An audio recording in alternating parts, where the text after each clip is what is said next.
The segment was supposed to be lighthearted. Just another celebrity guest, just another chef showing off. But when the arrogant cook mocked Spanish traditions on live TV, something shifted in Keanu Reeves. He paused, glanced across the table, and spoke with a quiet intensity no one expected. What he said next didn't just silence the studio, it changed the moment entirely. And before we continue, what's your favorite Keanu Reeves movie? Let us know in the comments. The bright studio lights of Global Kitchen Masters poured across the sleek set. At center stage stood celebrity chef Marcus Thornfield, 42, dressed in a pristine white jacket and radiating the smug confidence of a man who had never met a camera he couldn't charm. He'd built his empire on sharp wit, sharper knives, and an even sharper tongue, earning both adoration and infamy in the culinary world. Tonight's theme, international fusion. And Marcus had already made his disdain clear. He saw so-called peasant cuisines as beneath French sophistication. Recently, his jab at Spanish food as nothing more than glorified tapas for tourists had set social media ablaze. But Marcus thrived on outrage. It kept him relevant, kept his restaurants full, kept his legend alive. Across from him sat an unexpected guest, Keanu Reeves. His calm presence and plain black t-shirt stood in stark contrast to Marcus's flashy persona. Keanu wasn't there to plug a movie. The producers, desperate for ratings, had invited him as a cultural ambassador, knowing his love of travel and appreciation for diverse traditions would make good TV. What they didn't know was that Spain wasn't just a country Keanu had passed through. It was personal. He had lived there, learned the language, studied its history, and been welcomed into Spanish homes during some of his hardest times. Host Miranda Wells settled between the two men. With her practiced smile and perfect hair, she sensed the tension. Tonight's episode already felt different. "Welcome back to Global Kitchen Masters," she said brightly. "Tonight we're exploring the world of international fusion with our resident expert, Marcus Thornfield, and our special guest, Keanu Reeves." Marcus smirked, basking in the cameras. "It's refreshing," he said, "to discuss real cuisine with someone who appreciates quality. Too often these segments devolve into sentimental nonsense about so-called authentic food that wouldn't pass muster in any serious kitchen." Keanu remained silent, watching Marcus with that familiar stillness, calm, patient, weighing every word. Miranda leaned in. "Marcus, you've been vocal about your thoughts on Spanish cuisine. Would you elaborate for our viewers?" Marcus's eyes lit up. This was his stage. "Where do I begin? Spanish food mistakes tradition for talent. They take good ingredients and do very little with them." The first jab landed, but Marcus was just warming up. "Paella? Just rice with whatever's lying around. Jamón ibérico? Overpriced ham they've tricked the world into worshipping. They're fine dining? Don't make me laugh." Miranda chuckled nervously, but her eyes flicked to Keanu, who sat still, silent, hands resting motionless on his knees. Not listening anymore, preparing, Marcus pressed on. "Flamenco cooking?" He air-quoted with disdain. "It's style without substance. Very Spanish. And their wines? Overrated. They charge premium prices for bottles that wouldn't qualify as house wine in France." Every word was calculated cruelty, and yet Marcus didn't see the shift happening across the table. Finally, he turned to Keanu. "You've traveled extensively. Surely you've noticed Spanish food pales in comparison to French or Japanese cuisine." It was bait, an invitation to agree or dodge. Instead, Keanu met his gaze, his voice calm, almost gentle. "I've had a different experience of Spain." The studio froze. Marcus blinked. "Oh? And what experience would that be?" "Personal experience," Keanu said, his tone steady, carrying more weight than Marcus's polished arrogance ever could. That single phrase, personal experience, hung in the air like a quiet challenge. Marcus forced a smile. "Well, personal experience is nice, but sentiment doesn't change the fact that Spanish cooking is limited." He leaned forward, voice dripping with condescension. "So tell us, Keanu, what exactly convinced you that Spanish peasant food deserves respect?" The stage was set. Marcus thought he'd cornered him. What he didn't realize was that his arrogance was about to collide with someone who carried Spain not as a cuisine, but as part of his soul, and Keanu Reeves was ready to answer. The conversation veered into dangerous territory. Perhaps we could talk about specific dishes, someone suggested. No, this is important, Marcus cut in, his British accent adding a false weight to his escalating critique. We have here a perfect example of how Spanish culture has tricked even intelligent people into believing that authenticity equals quality.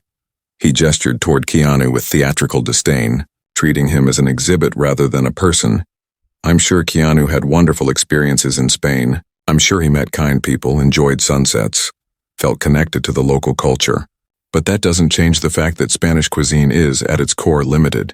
The word limited hung in the air like an insult, not just to the food, but to anyone who cherished it.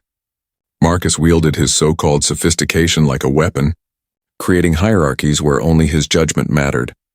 Spanish cooking is constrained by its ingredients, its techniques, its refusal to evolve beyond medieval methods. They've taken simplicity, let's be honest, primitiveness, and tried to rebrand it as virtue. Keanu sat still, his hands resting on his knees. Only his breathing shifted, a subtle centering, not agitation, but preparation. And the Spanish people themselves, Marcus pressed on, crossing a line that turned criticism into cultural attack, cling to their limitations with tragic pride. Paella? Just rice, seafood, and vegetables. Bread with tomato and oil? Pan con tomate, revolutionary. The mockery was unmistakable. Marcus was no longer talking about food. He was ridiculing an entire culture's identity. They've built a national identity around techniques any culinary student could learn in an afternoon. He continued, blind to the arrogance dripping from every word. Miranda tried to intervene. Marcus, surely you can— What I appreciate, Marcus snapped, cutting her off, is honesty. And honesty shows that Spanish cuisine is popular because it's safe. It requires nothing from the diner beyond appreciating simple flavors thrown together in obvious ways. He turned back to Keanu, his smile now openly condescending. I'm sure your Spanish friends were warm hosts. I'm sure they shared recipes with generosity. But sentiment doesn't change reality. The word sentiment struck like a blade, dismissing Keanu's entire experience as mere emotion. Spanish food is popular among tourists, Marcus concluded smugly, because tourists want Instagram moments. They want authenticity, even if that authenticity is mediocre. The word mediocre fell like a slap across a nation's culture. Through it all, Keanu remained silent. Shoulders lowered, breathing deepened, not enduring Marcus's arrogance but preparing to answer it. What Marcus didn't know was that Keanu's connection to Spain went far beyond tourism. He hadn't been welcomed as a celebrity, but as a grieving man in need of healing. Spain had given him more than meals. It had given him family. In the silence between Marcus's words and his own response, Keanu's memory drifted to a small kitchen in Seville. An elderly woman, Carmen, had taught him to make gazpacho. Tears streamed down his face, not from the onions, but from grief he had carried alone. Carmen's weathered hands guided his as she showed him how to balance tomatoes, peppers, and bread, ingredients made sacred by generations of women who had fed their families through wars, poverty, and hardship. Marcus's voice continued in the background, tearing into Spanish cuisine. Peasant food elevated by nostalgia and marketing, each word cut, not because they wounded Keanu's pride, but because they dismissed the humanity of the meals that had sustained him when he could barely eat. They erased the warmth of Spanish families who had opened their doors to a broken stranger. He remembered the Mendoza family in Barcelona, who spent 3 weeks teaching him to make paella. Not the tourist version Marcus imagined, but the real thing, where each grain of rice was treated with reverence, where the act of cooking was about patience, respect, and community. Paella isn't just a dish, Senor Mendoza had told him. It's a gathering. It's family. It's love made visible. Marcus droned on, blind to what he was missing. Keanu remembered 3-hour lunches in small villages, where meals were celebrations of connection. Farmers who spoke of their tomatoes as gifts from the soil. Fishermen whose families had worked the same waters for centuries. Chefs who saw food as identity, survival, and love. Spanish cuisine, Marcus sneered, lacks ambition. It's comfortable with mediocrity. The words pierced Keanu's calm. Marcus wasn't just insulting food anymore. He was insulting the character of people who had shown Keanu more warmth than he'd felt anywhere else. This time, Keanu chose not to defend Spanish cuisine with platitudes. He would speak from lived truth.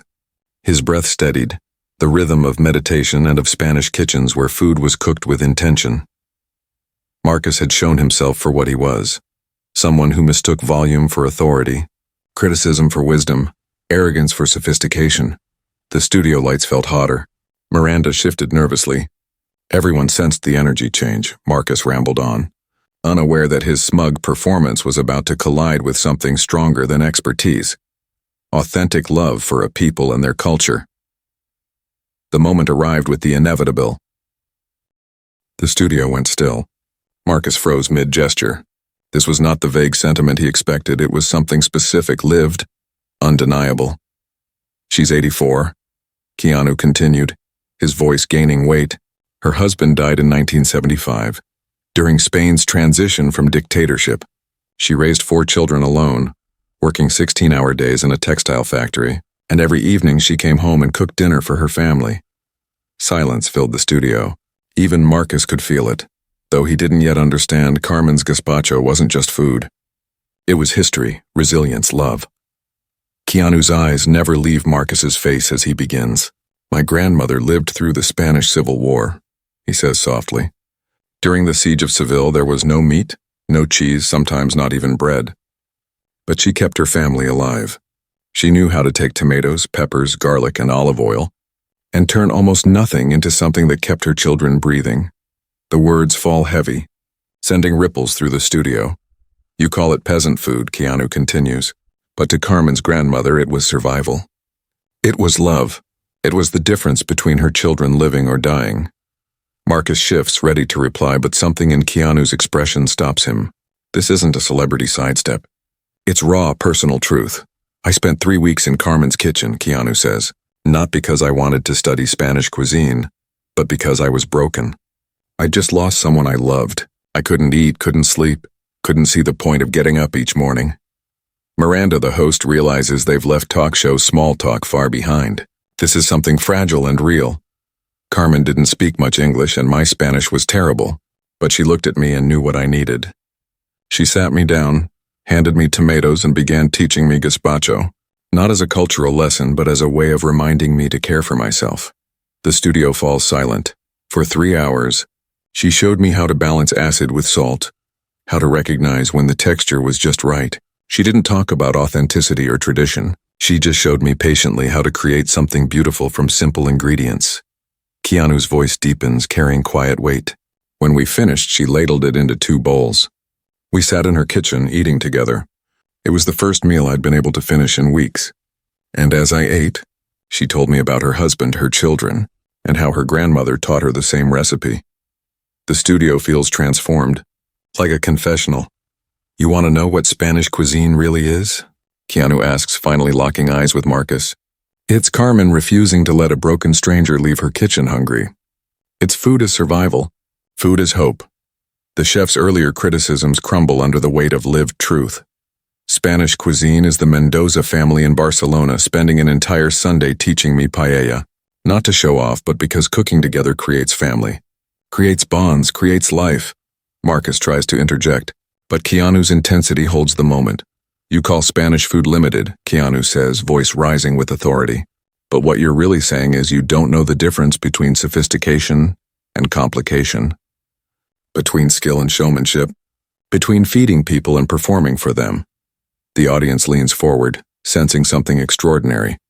"You want sophistication?" Keanu asks. "It's José Luis Herrera in San Sebastián, perfecting a sauce with only 5 ingredients over 40 years. Not because he lacks imagination, but because mastery means knowing exactly how much is enough." His words cut with surgical precision. "It's the farmers who raise Iberian pigs on acorns for the perfect jamón ibérico, families who've honored that craft for generations.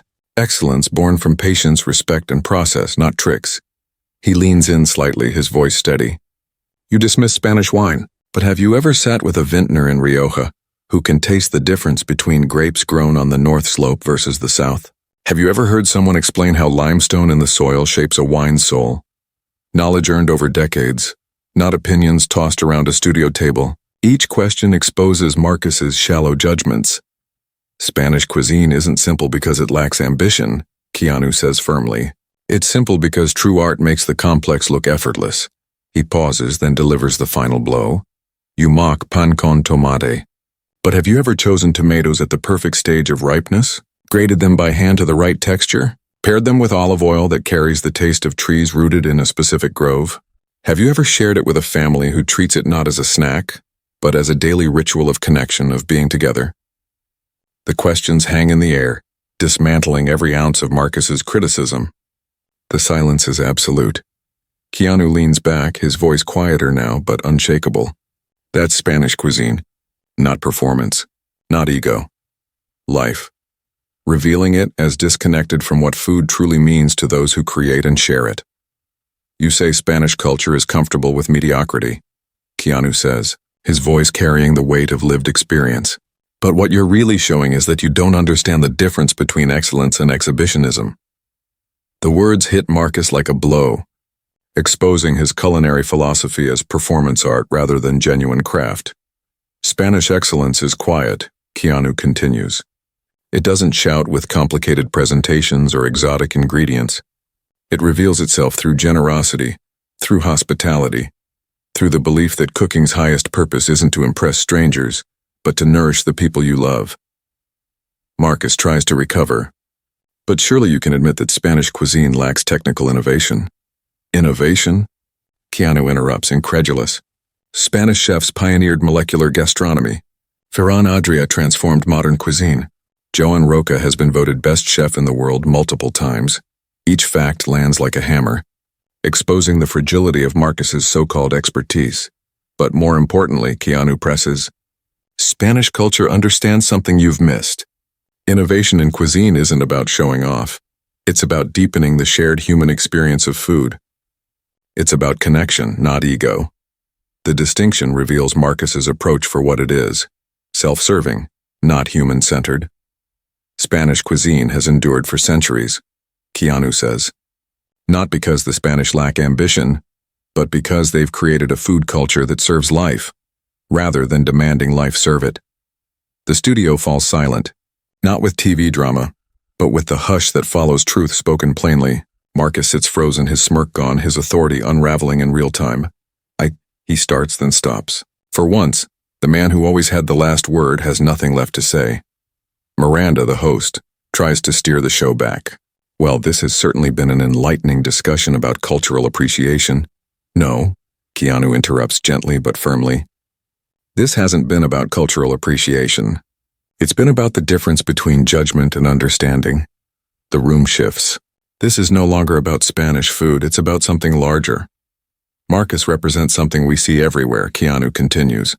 The belief that confidence equals competence. That loudness equals authority. That criticism equals understanding. But real understanding comes from humility.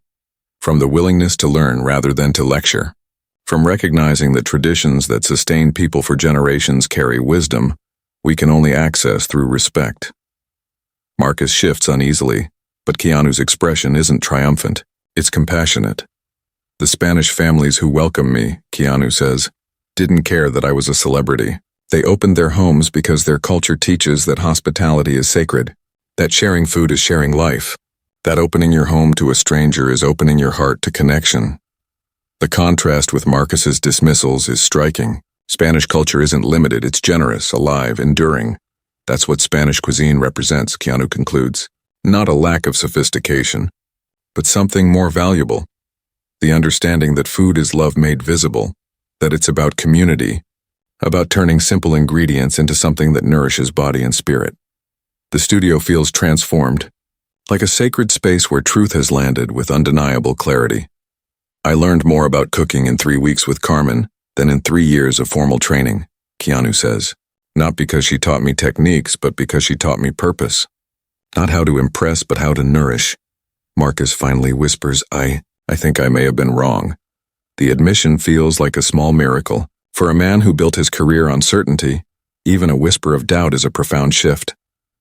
We all get things wrong, Keanu replies gently. The question is whether we learn from our mistakes or double down on them. Instead of triumph, Keanu offers grace. And in that grace, Marcus finds a path forward. By the end of the show, the roles are clear. Marcus's arrogance exposed as insecurity. Keanu's quiet authority revealed as the power of authentic experience. But most importantly, the audience has witnessed something rare, a moment where grace triumphed over arrogance, understanding over victory, compassion over conquest. The cameras roll on, but the real show is over. The next morning, clips spread across social media. Unlike most viral moments built on conflict, this one resonates because it shows something deeper: the power of humility, the strength of wisdom, the beauty of choosing understanding over ego. Spanish restaurants see a surge of reservations. Cooking schools fill with new students eager to study Mediterranean cuisine. Conversations shift about culture, respect, and the difference between true expertise and shallow performance.